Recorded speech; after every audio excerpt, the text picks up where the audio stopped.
Prabhupada was in LA for about 6 months in 1970. And he was working on 2 books. He was working on the Krishna book and the Nectar of Devotion.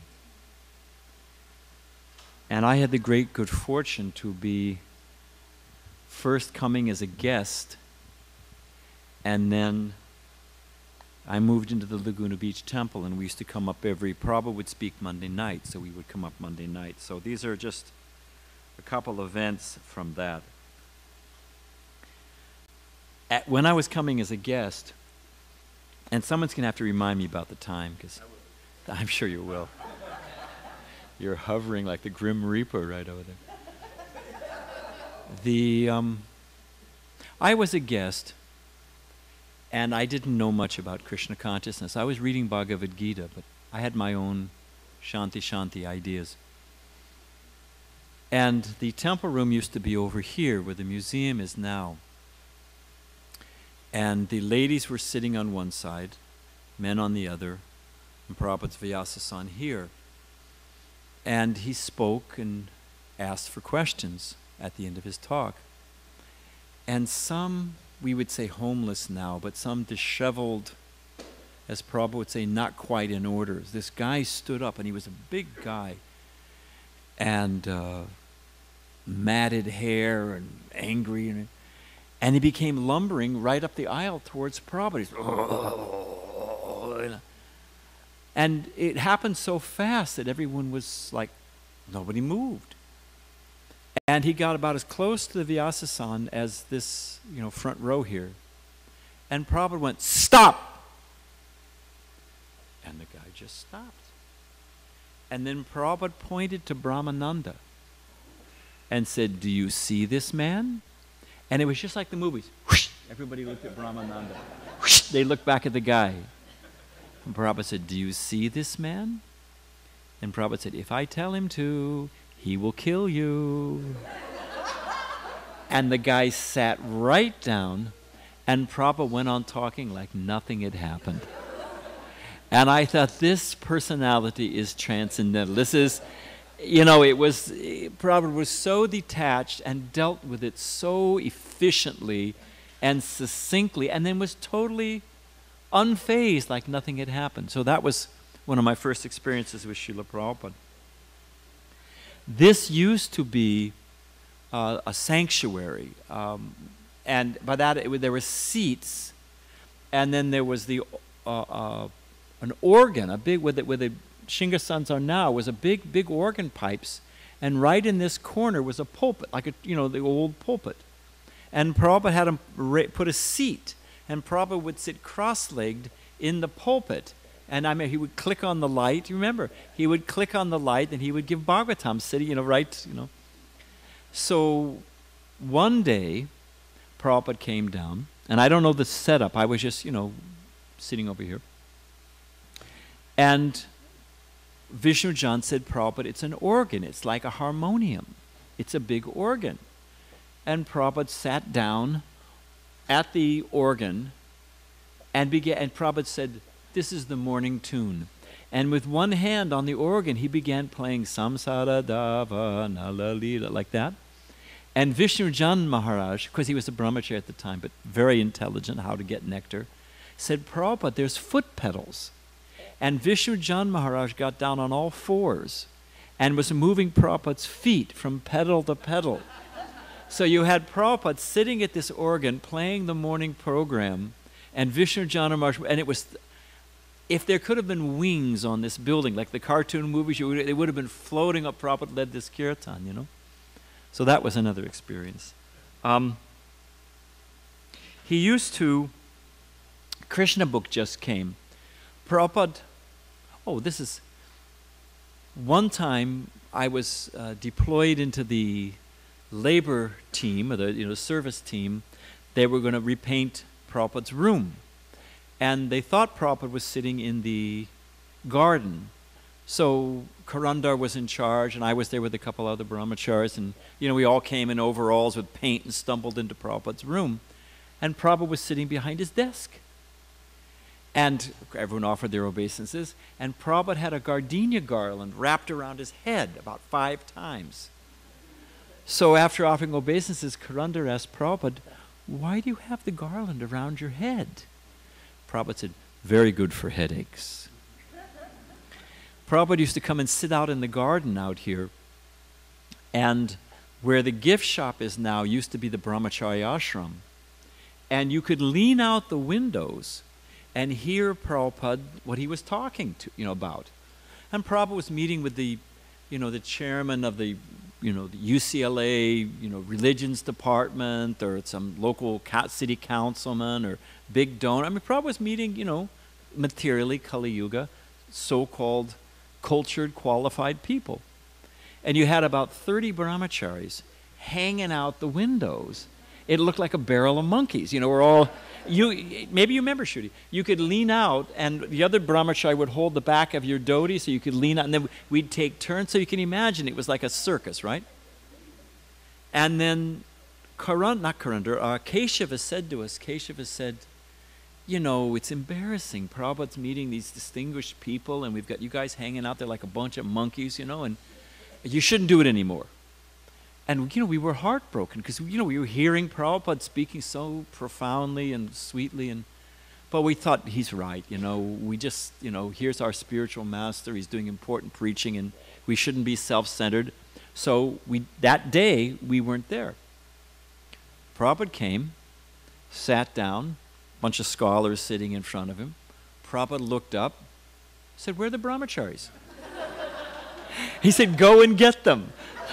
So Keshava had to come and get, and then Prabhupada wanted us to hear. It was and we were thinking, such a merciful spiritual master. Another time, one of the things I heard was Bhakti Swarup Damodar Maharaj, who was just a young man. I don't know how old he was, but he looked like he was about 16. He was probably in his late 20s. But, here's Prabhupada. Sometimes Prabhupada, you listen to tapes and room conversations, sometimes Prabhupada would say, should I tell you the truth or should I flatter you? And it's a perfect setup because what are they going to say? And then they open up the door and then, Prabhupada hit him straight out. Sadhu means to cut.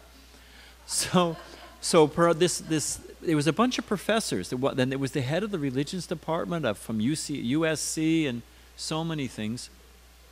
And I forget the setup, but Prabhupada asked him, what do you teach? And they were all religion and philosophy. And so Prabhupada said, so what is your definition of God? And the head of the USC religious department said, well, we've come, that's what we're here to discuss, and we don't really know, and it's not the conclusion, but it's the search, all that stuff they say. And Prabhupada, evidently, it had been a conversation in a morning walk, so Bhakti Swarup Damodar Maharaj was cued for it. So Prabhupada said to him, he says that he's teaching about God, but he does not know who is God. What do we call that? And Bhakti Swarup Damodar Maharaj, in those young, innocent days said, oh, we say that's a cheater. We say that's a cheater, Prabhupada. Now, nobody would ever say this to these people. And then Prabhupada positioned himself as the middleman. Prabhupada said, my disciple says, if you say that you're teaching something, but you do not know, you're a cheater. And then Prabhupada took the conversation from there. It was so blissful. This is off the track, as I wanted to tell LA stories, but they've cut me down to 15 minutes. So I was in Detroit, and Devasadan Mandir, Prabhupada just moved in there. And just because it just came to my mind, and it's a sweet story. This one Indian gentleman said, oh, Swamiji, can you read my palm? And Prabhupada said, we don't do that. Yokesh mam vahamiham, that we depend on Krishna. Prabhupada explained, so Prabhupada said it kills the innocent, the childlike innocence of bhakti. We simply depend, Prabhupada explained, the cowherd boys went in the mouth of Aghasura, they were completely surrendered. So Prabhupada explained to him what pure devotional service was, like that. And when Prabhupada finished, the man said, yes, Swamiji, but can you read my palm? So Prabhupada said, "Give me your hand." And, expert theatrics. Like Prabhupada said, once he played a Dvaitachari in a play, and when the play ended, the audience was quiet. Prabhupada was wondering why aren't they applauding, but everyone was crying. It was so moving. Of course, it's a Bengali crowd, but it was so moving, they were naturally emotional. So in the same way, Prabhupada was expert at theatrics. Prabhupada said, "Give me your hand." And then Prabhupada clicked on his desk lamp, and he took the man's hand. You know how they do this? And we were thinking, hey, Prabhupada's reading palms. I'm queuing up. I'll be next, So, And then Prabhupada went, all bad. Prabhupada said, birth, death, disease, and old age. And he was so heavy, I thought the man was going to have a heart attack. It was like, And then the whole mood changed. Prabhupada smiled, and Prabhupada said, but clap your hands at kirtan, all the lines go away. So pure bhakti, The Prabhupada was staying upstairs, just like his rooms are there. And books would arrive, and usually it was Back to Godhead magazine, and usually they arrived just before breakfast prasadam. And we were young men and young ladies. Actually, the men were doing it. We would unload the truck. And we were super hungry. We would all line up, create a chain, and I think the book room was back here where the deity rooms are. So, Pujari stuff. So we would unload all these books. So a truck pulled up, sure enough, before breakfast or whatever. And we all queued up, and we were used to the usual. It was Back to Godhead magazine. And Karandar got on top of the truck, and he crowbarred open one of the cases, moved away the straw, and pulled out the Krishna book. Krishna book had just arrived. And Prabhupada, the devotees all started to cheer. And Prabhupada, there was a little window here, and Prabhupada came to this, if you go outside and look at the steps, above the door, there's a window, used to be. And Prabhupada was there, and he was in his gamsha. And Prabhupada was so enlivened to see the devotees cheering in the receipt of the Krishna book, he began to play madanga on his stomach, because he was just in his gamsha, It's I've never seen Prabhupada had that blissful little Brahman belly, so Prabhupada was chanting very nicely. And so instead of Gita class, Prabhupada had been giving a class in the evening. He started reading from Krishna book. And he would offer asides. He would add to the Krishna book. Like he was explaining when Narada Muni appears before Kamsa and explains, okay, it's the 8th son, but you don't know which one is the 8th son. And Prabhupada said Narada Muni counted like this. Counting to 8. 1, 2, 3, 4, 5, 6, 7, 8. So this is the 8th son. But Prabhupada said this Vishnu is very tricky. What if you count 1, 2, 3, 4, 5, 6? Then the first becomes the 8th. What if you start in the middle? Prabhupada showed by counting any one of the sons could be the 8th son, depending on your count, because this Vishnu is very tricky. So he used to add details like that. He also added... Anyway, I'll cut some of that out. But after describing... All right, I'll say it. There's that section when there's the rasa dance and Radharani's not given special attention. So she leaves the rasa dance, and then later on Krishna goes to find her. And then in the Krishna book, the storyline kind of skips. All of a sudden the gopis are there, and they're with Radharani, they found her, and they're consoling. Prabhupada put in that segment. Prabhupada said that Radharani, of course, is completely surrendered to Krishna. So as they were walking in the forest, she was feeling, of course, it's all Leela and far beyond our pay grade and transcendental. So she was feeling a little proud, Radharani, that Krishna's left me for all the other gopis. Knowing this, Krishna said, why don't you ride on my shoulders? So these sticks and stones, path of Vrindavan, you're barefoot, you just get on my shoulders. So Radharani got on Krishna's shoulders, and she was thinking that, Madan Mohan Mohini, that here's Madan Mohan, yet he's completely controlled by me. So Krishna said to her, there was a vine hanging over the path, and Krishna said, this is Prabhupada's narration, Krishna said, why don't you hold from that branch and just swing, it'll be a nice swing. So, Radharani's completely surrendered to Krishna, she's holding, and Krishna walked out and left her hanging. And that's how the gopis found Srimati Radharani hanging like this. So Prabhupada would add these details. And one time when Prabhupada, because the temple room was over here, Prabhupada was leaving. Prabhupada got off the Vyasasana and he was walking out of his door. You know, there was a door here that went up to his room. And, you know, we were just like stunned. And Prabhupada stopped, looked at us, you know, at the devotees, and said, yes, if I told you everything, you would faint. So in that mood, Prabhupada used to come. It was some period there, I forget exactly when. Instead of Bhagavatam class in the morning, he started teaching us the verses from Sri Upanishad. Remember that? Om Pranama, you know. So we were used to that. Prabhupada would come, greet the deities, take Charnamrita. Then he would finish offering obeisance to the Jagannath. Maybe the Charnamrita was over, I forget. And he would come and sit down. When Prabhupada sat on the Vyasasana, we would all offer our obeisances. And we were used to, even before we'd finished offering our, you know, Prabhupada's pranam mantra, we would hear Prabhupada's voice, that oceanic voice of the ages, you know, would come roll, Om Pranam, Prabhupada would come rolling out. This particular day, we offered our obeisances. We were used to hearing that sound, no sound from Srila Prabhupada. And we looked up, and Prabhupada was sitting very, very straight. And tears were pouring down his cheek. I mean, his cheeks were wet from tears pouring. And he was stunned. And he was looking at we didn't have big Rukmini. We had the small Utsav Di, small Rukmini Dwarkanath. And Prabhupada was looking at them with intense, you know, focus, like laser focus, and shedding tears. And then we saw Prabhupada. Everyone in the room saw it. He took a deep breath and he just suppressed it. He just pushed it down.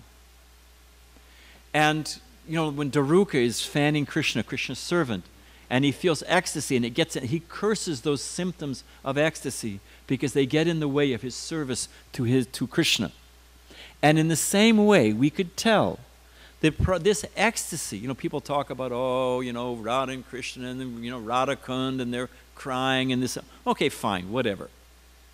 But Prabhupada was on that highest level of ecstasy, looking at the Radha Krishna deities, shedding tears of ecstasy. And to him it was a disturbance. It was a side issue.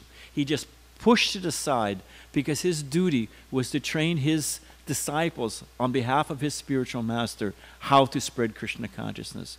So it was profound to see that Prabhupada was on such a higher level than these, you know, chasing after Radha and Krishna in Vrindavan. When Prabhupada showed up, he would come back from his morning walk, and he'd been traveling and then he came back, and I was one of the gardeners. I think maybe I was the gardener. And there used to be roses and grass out in front of here, although this is much nicer actually. And we had this hippie, nonviolent idea that you don't mow the lawn. That like when you cut it, you know, and you just let it go with the flow or whatever, you know. So it was looking a little seedy out in front. But we thought, oh, it's, you know, organic or, you know, whatever. It's, you know, it's Krishna, you know, whatever. And Prabhupada pulled up, got out of his car after coming from the airport, looked and said, why aren't you, you know, what is this? Why isn't the lawn being kept clean? And Dayananda was the temple president, and he gave some explanation that, well, the weather and this, and it's hot. And, you know. Prabhupada was, you know, transcendental Sherlock Holmes, didn't buy it at all. These used to all be private homes. He said, all their lawns are nice. In other words, they can, what are you feeding me this line? It's obvious that, you know, they're... And Prabhupada said something very sublime, or very practical. Prabhupada said, you have to make the cover of the book nice, or people will not read the book. So we need to keep the temples nice. We should look nice. Otherwise, Prabhupada said, in the age of Kali, people are superficial. Previously, people wore torn clothing if it was clean, like you know, Sanatana Goswami when he gave up all of his clothing. People respected that, but now they don't. So things should be neat and clean and attractive. So that was Prabhupada's mantra. You have to make the cover nice, or they won't read the book. We used to, along in that vein, and I'm almost done, along in that vein, whatever clothes, there was a clothing barrel for the Brahmacharya ashram. Nobody had private clothing. You just wore whatever was, you know, if you got back late and there was no mediums, you know, you wore a small or a large. I mean, we looked like clowns from a circus. And, you know, what to speak of matching socks. I mean, that was not even on the, you know, radar. So we used to chant, I think it was Diamond Jim's, I forget where it was downtown, but it was somewhere downtown. And somebody took a photograph of and there was, Vishnu John and probably 35, 40 devotees, yeah, at least, chanting. And we sent the picture to Srila Prabhupada. Prabhupada wrote back, it's classic Prabhupada, so sweet, so sublime, yet training his disciples. So in the beginning, Prabhupada praised the letter, he said, your servants of Chaitanya Mahaprabhu, thank you so much for delivering the holy name. Very nice, encouraging letter. And then with his own hand, there was a P.S. at the end. It said, P.S., I understand that you're renounced, but for my sake, please dress nicely. And we went back and looked at the picture. Oh, right, he's got a point there, So, should I stop? Okay. So, to be continued elsewhere. And there is more. Thank you very much, Hare Krishna.